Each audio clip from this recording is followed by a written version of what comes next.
Good, happy Tuesday evening. I'm Riley King, and welcome to this edition of the Riley King Talk Show. Let's begin. We have lots of exciting stuff to talk about this Tuesday evening, so let's dive in and start talking. Let's see what's trending online on Twitter. And here is a look at what is trending online. Take a look.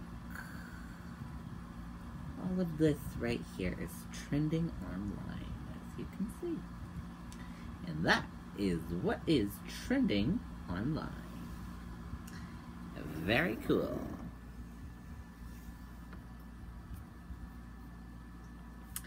Did you all know today was National Strawberry Parfait Day, and also it was National Catfish Day and National Leon Day. Cool, cool, cool. Did not know about those. And if you go to my YouTube channel, here are some of your evening shows that you will find this evening. We have your evening traffic uploaded, and we have Exploring with Riley King uploaded about beaches and state parks in New Hampshire. That is something interesting you guys should watch. Also, your evening newscast and your evening news report and sports report. That's all there. So check out and watch it this evening.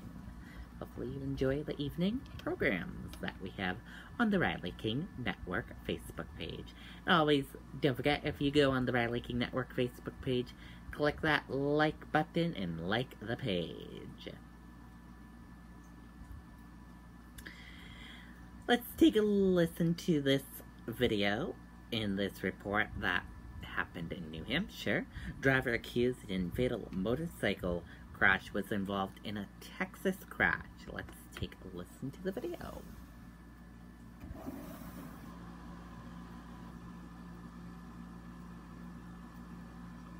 And tonight, the driver arrested in connection to Friday's deadly crash in Randolph being held without bail, and News 9 Investigates is learning new information about his past. Good evening, everyone. I'm Tom Griffith. And I'm Jean Mackin. Vladimir Zakhovsky is charged with 7 counts of negligent homicide for the deaths of these 7 motorcyclists. We've already told you about his prior arrests in Connecticut and Massachusetts. Now News 9 has confirmed the 23-year-old also has a record in Texas. Right, police in Baytown, Texas say Zakhovsky was arrested in February on a misdemeanor charge for possessing drug paraphernalia. And earlier this month, he was involved in a crash flipping his Mack truck on an interstate while hauling automobiles. Zakhovsky told police that he overcorrected when another car swerved. He was not cited. In the Randolph investigation, family, friends, and supporters were already gathering at the courthouse in Coos County when Zakhovsky waived today's arraignment. And that's where WMUR's Tim Callery is live tonight. Gene, that's right. Zakhovsky was expected to stand before a judge here earlier this afternoon, but he waived that arraignment, as you mentioned, which means he did not appear in court today. But he was officially charged in this case, and tonight we're learning new information about what happened the day of this horrific crash. Vladimir Zakhovsky officially charged in the deaths of 7 motorcyclists killed when prosecutors say he crashed into the group while driving a pickup truck on Route 2 in Randolph on Friday. Family and friends of the victims arrived at the courthouse together. Merrimack County Sheriff Scott Hilliard spoke on their behalf. The intention was to be part of this hearing as part of their healing process. Not guilty pleas were entered on 7 counts of negligent homicide. The 23-year-old was originally released the night of the crash, but was arrested Monday morning in his hometown of West Springfield, Massachusetts. It was a complex situation, and we wanted to make sure that it developed before we made any rash decisions, and we wanted to make sure we had probable cause. A criminal complaint alleges Sapkowski was driving erratically and crossed the double yellow centered line, causing the collision. He's being held in preventative detention because the court determined that his driving history might make him a danger to himself or the public.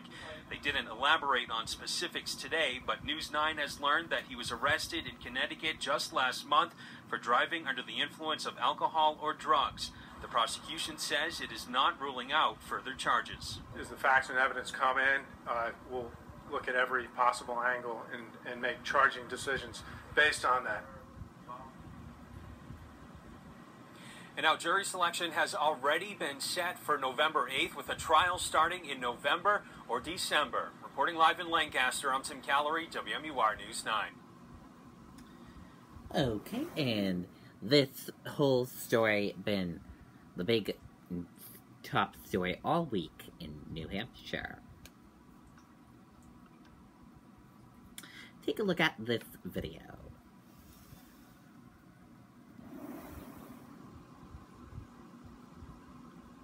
Of more than 1,000 miles of OHRV trails in New Hampshire, the majority are on private land.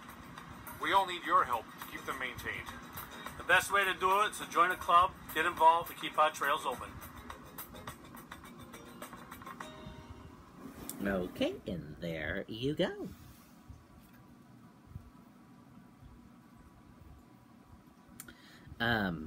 Take a look at what News Center Maine did. Take a look at this video. We'll show you part of it. Tea, caffeine from green tea leaves. Release your natural side from the makers of 5 Hour Energy. This, in just over 48 hours, NBC News will present the first major debate of the 2020 presidential campaign. 10 Democratic candidates for president will take the stage in Miami Wednesday evening, and 10 more will take part in the second debate the following night. 20 candidates in 2 nights, and even with that format, there's not room for every Democratic candidate. On the Republican side, just one candidate, Donald Trump. This presidential campaign is shaping up to be a long, sprawling, unpredictable battle. And if you want a close-up view of the start, there's one place that offers an especially good vantage point. For nearly 70 years, since 1952, the New Hampshire primary has played an outsized role in thinning the herd of presidential candidates. The citizens of the Granite State are not easily won. In village, town, and city, voters brave bitter snow and sleet to cast their votes. What gives New Hampshire populous region of New Hampshire, Manchester, we have this hub of all things politics. Neil Levesque is the executive director of the New Hampshire Institute of Politics, which is part of St. Anselm. For presidential candidates, regular stops at the Institute of Politics are virtually mandatory. It's not unusual that in this building, the Institute of Politics, that we have a candidate here almost. Okay, and if you want to watch more of this video, we will share the link with you on the Riley King Network Facebook page.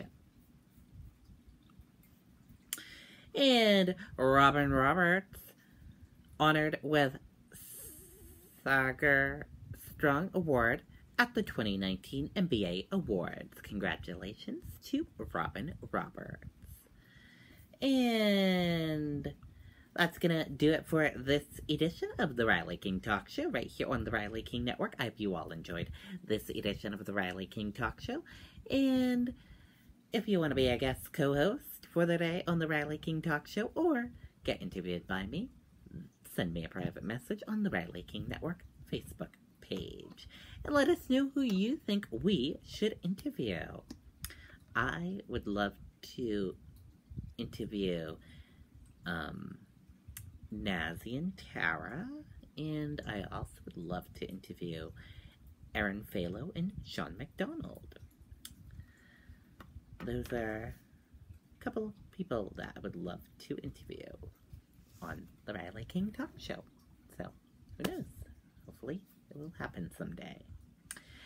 That's going to wrap it up. Have a great evening. We're going to play some music now and send you on your way for your Tuesday evening.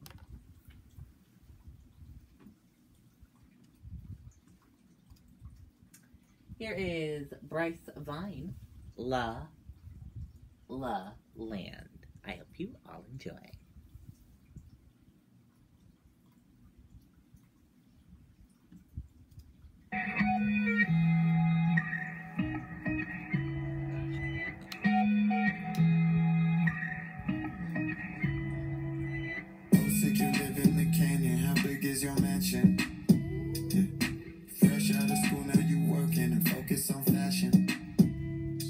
pretty proud.